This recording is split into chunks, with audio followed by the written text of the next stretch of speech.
All through my life, I remember going to bed and praying, just praying for God to fix me. I came out to myself as transgender when I was 18. We were having conversations about sexuality, mainly about homosexuality and heterosexuality, but trans wasn't really on the map. It was at church, though, that I felt like I really could be who I was. I didn't have to pray to God to fix me.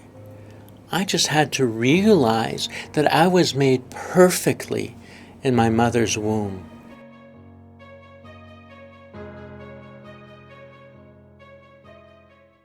You often hear a sense of an assumption that trans folks are rejecting the body that they were created with, and that in some way we must believe that God made a mistake. And perhaps some folks might use that kind of language. It's not language I would use. The Bible is actually quite clear in a number of places about it's not our role to judge what other people are doing, but to provide an expansive space for those people to have their own experiences of God, and our individual community should reflect that. Oftentimes people do not have guidance. They don't have a community of people who affirm them. They don't have people to talk about very important parts of becoming oneself or their journey. The first thing that has to happen is we need trans people in the community to begin to appear.